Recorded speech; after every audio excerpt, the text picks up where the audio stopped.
এই সমুদ্রে পাড়ি দেওয়ার জন্য কোনো নৌযান নাই, কোনো জাহাজ নাই, কোনো শিপ নাই, কিন্তু আমাদের তো পার হতেই হবে, কারণ দিনের বিজয় আমরা ওপারও দেখতে চাই, কালিমার পতাকা উড্ডীন করতে চাই।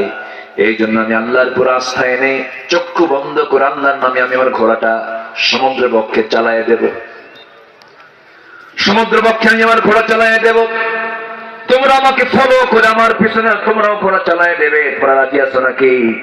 সঙ্গে সঙ্গে মুজাহিদেরা বললেন, হে আমাদের নেতা, আপনি যা বলবেন আমরা তাই ফলো করব। বিসমিল্লাহ বলে আল্লাহর কাছে দোয়া করে বিসমিল্লাহ বলে তিনি ঘোড়াটা চালাইয়া দিলেন সমুদ্র বক্ষে।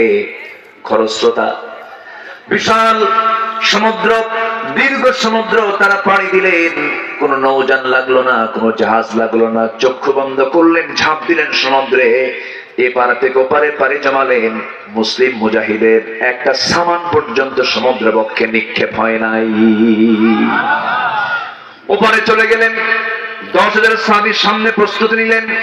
এবার সাদ বিন আবি ওয়াক্কাস বললেন, ও মুসলিম মুজাহিদরা, আমরা যে বিশাল বড় এই সমুদ্র পার হলাম, পার হতে নিয়ে তোমাদের কোন সামানে সমুদ্রের বক্ষে নিক্ষেপিত হয়েছে কিনা, পড়ে গেছে কিনা? একজন বলছে, হুজুর হ্যাঁ আমার পড়ে গেছে। আমাদের নেতা, আমাদের পড়ে গেছে। আমার পড়ে গেছে কি?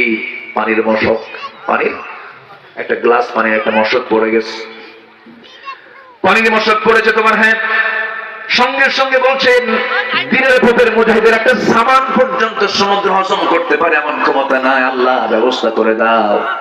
সমুদ্রের একটা ঢেউ চলে আসলো, ঢেউয়ের সঙ্গে সেই পানির মশকটা, ঢেউয়ের সঙ্গে এসে যার পানির মশক তার হাতের কাছে এসে পড়ে গেল।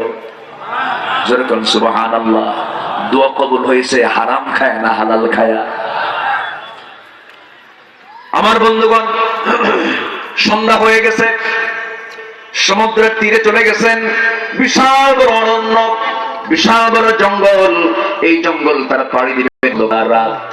আবার এখানে জীবজন্তুর ভয়, হিংস্র প্রাণীর ভয়।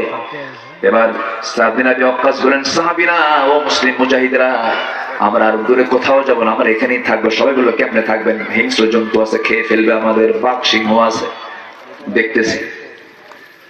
সাদ বিন আবি ওয়াক্কাস করলেন কি, উঁচু একটা টিলায় চললেন, উঁচু একটা জায়গায়